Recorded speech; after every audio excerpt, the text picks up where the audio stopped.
Welcome back to another Thursday video, guys.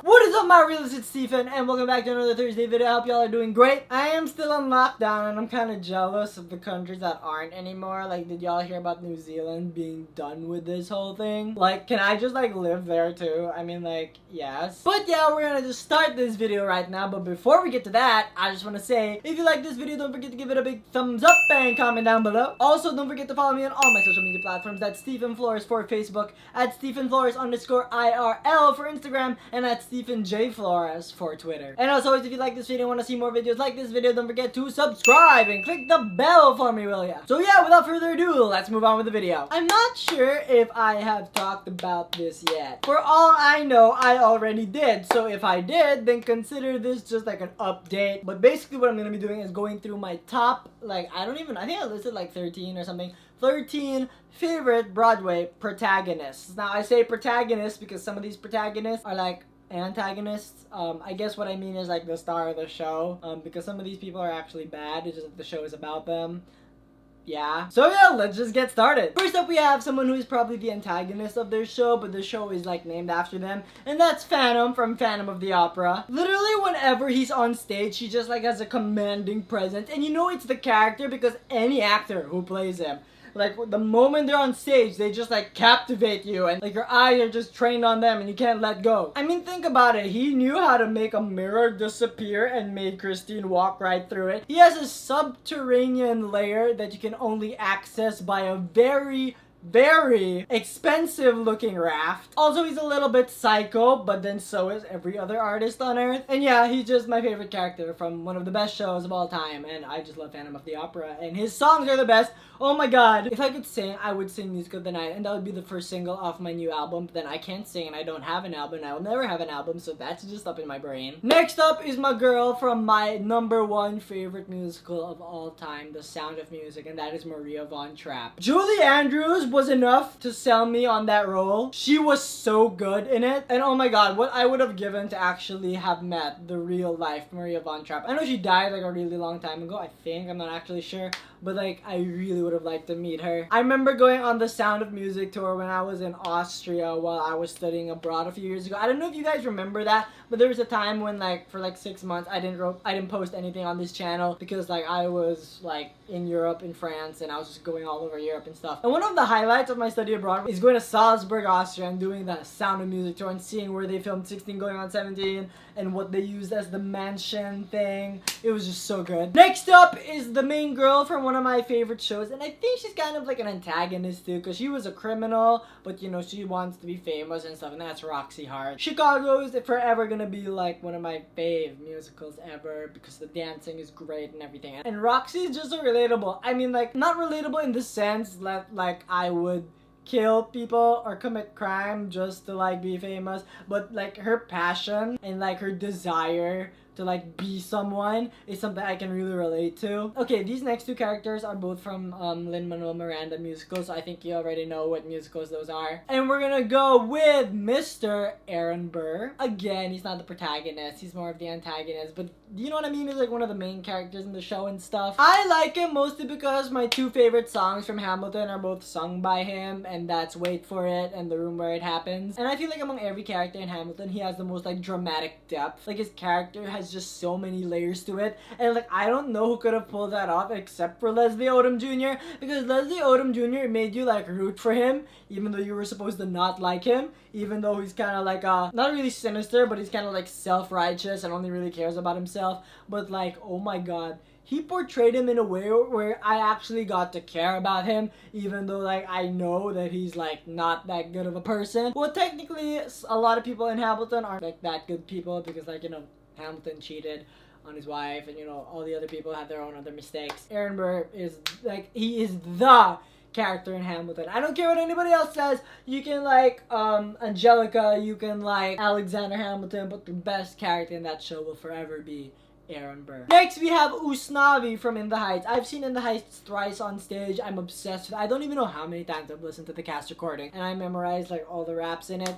And Usnavi is just like, I identify with him so much, how he's trying to make a name for himself and yet wants to really still be attached to his roots, and he's figuring out like how the American dream is supposed to work, and he really wants like to live this life that he envisions for himself. He's just so relatable and the perfect character to like anchor this entire show basically. Without Usnavi, it is not In the Heights. You could have everybody else in all the songs, but without him, there's no In the Heights. Arguably, you could cut the other people, except for maybe like Benny and stuff like that, but if you cut Usnavi, there's no In the Heights. Next up is my favorite performance of Jeremy Jordan ever, Jack Kelly from Newsies. The way he stands up for his friends, the way like he's not just gonna take things lying down, the way he like rises up because he wants a better life for himself, again, is something I really relate to. I realize maybe a lot of the reasons why these characters are on here is because I relate to them so much and their struggles. And I guess that's the goal of any character, to get the audience to relate to him or to her so that, you know, they're emotionally invested in it,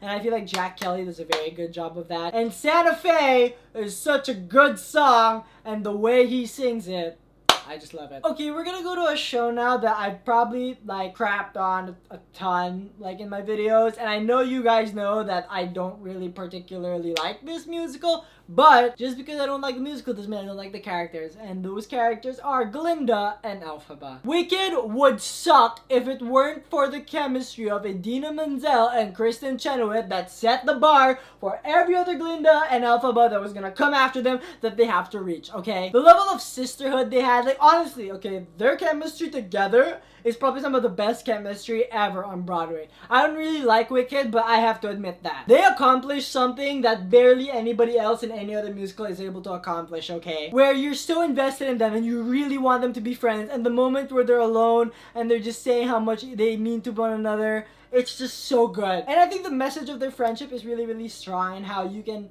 you know, be friends and have relationships with people that you never normally would. And being friends with someone or having a relationship with someone isn't based on how you look or whatever. It's just because, you know, you care about each other and you love one another. And I think that is the best example, or one of the best examples of sisterhood I have ever seen on Broadway. Next is Mark from Rent. I mostly relate to him because he is also like a film guy, and I am a film guy, and I want to make it in Hollywood. But although I'm not as avant-garde or like indie as he is, but like he's still my favorite character in Rent. Like, no question, he's my favorite character in Rent. And that's saying something, considering that Rent has like a bajillion great characters in it. Literally, you could pick out from a hat any one of them and they could be your favorite character. That's how good and deep and like amazingly written all of these characters are. Jonathan Larson really made a masterpiece with that one. Next is Jenna from Waitress. I just really like felt for her and her struggle, like how she was being kept in an abusive relationship and she was trying to find herself again, and how that all culminated in She Used to Be Mine, which for me is one of the best theater songs ever written. I just like love that character so much, and I love how Jessie Mueller did her,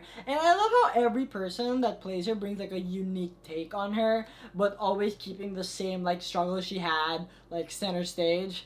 I just like that's really great for me. Next up is the main guy in Jersey Boys, Frankie Valli. Jersey Boys is my favorite jukebox musical of all time. It's also one of my favorite musicals of all time, period. Like, I feel like it's in my top 10. And John Lloyd Young as Frankie Valli, both on Broadway and in the movie, was so good. He just like embodied Frankie Valli, and his singing is amazing. And it still breaks my heart that Jersey Boys closed and I never got to see it on Broadway, but that's okay. Still, I saw Here Manila, one of my favorite shows ever. I would like to see it again in a heartbeat. It was so good. And my god, when he sings Can't Take My Eyes Off You,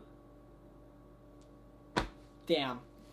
Next up is the girl from Hairspray, Tracy Turnblad. I sometimes kind of identify with Tracy because I mean like, you know, I'm not a woman or whatever, but like I identify with her being an outcast just because of the way she looks like, and her trying to really make a name for herself, or wanting to be like everybody else, or want to be cool, but then she realized the one way to be cool is to be herself and not like compromise anything and all that. I just really identify with that, and I think that's why a lot of theater kids like Hairspray, I feel like, because a lot of theater kids feel like they're on the fringe, you know what I mean? And just having someone on stage that you can relate to, like I said earlier, just makes it so much better. We are down to the last 3, and the first one is Alison Bechdel. I Love Fun Home is one of my favorite shows of all time, and Alison's like arc from discovering her sexuality to like deepening her understanding of it to her relationship with her dad and her mom, and how like she learned eventually not to be ashamed of who she is. I mean, come on, everybody in the entire world has stuff they keep inside that they wish like they could express freely because they just don't want to feel trapped anymore. Like, I remember when I was in high school, I felt super boxed into the character that everybody expected me to be. Like, everyone expected me to be this shy, quiet, unassuming person, and I knew that's not what I wanted to be. And so when I got to college, I reinvented myself, and I can really like identify with that, just wanting to express a part of yourself, you know, even though like, you know, I can't relate to exactly what she was trying to express, but you know, just that notion in itself is, I think, something that we can all relate to. Next is a puppet, and that puppet is Princeton from Avenue Q. He is going through the quarter-life crisis that I think everybody's gonna go through eventually, where he's trying to find his purpose and trying to find meaning in his life, and I think that's what everybody tries to find, you know? And the thing is, Avenue Q answered the question of what the purpose in his life is, and basically their answer was, you don't have to figure it out yet. It could take you a year, it could take you a decade, it could take you a lifetime, but you know, there's no harm, and there's no, like, you shouldn't feel bad if you can't find your purpose like right now, and some other people have. We all go at our own speed, and I think that was just a great thing to be able to relate to in terms of Princeton. And finally, we're going to the elder himself, Elder Price. His journey throughout the whole Book of Mormon of how his faith was like tested, and he started doubting a lot of things about God and all of that, and that ultimately made his faith even stronger, is I think something that like is very important to note.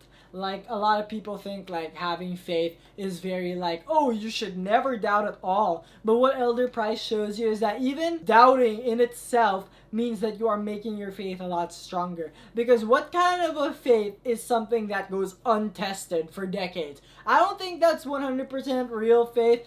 But the thing is, if you went through like a period of doubt and came out the other end still believing and having faith, that is like something to be proud of and something to like be like take comfort in my opinion. So yeah, those are my favorite Broadway protagonists or main characters or whatever you want to call it. Who are your favorite protagonists or main characters? I want to hear about them. Comment them down below. And yeah, I'll see you guys on Sunday for our next video. Thank you so much for watching. If you liked it, click subscribe and like button down there. My last videos are to my left and to my right, and down in the description of my social media stuff. Like me on Facebook, follow me on Twitter, follow me on Instagram. Until next time, guys. See ya!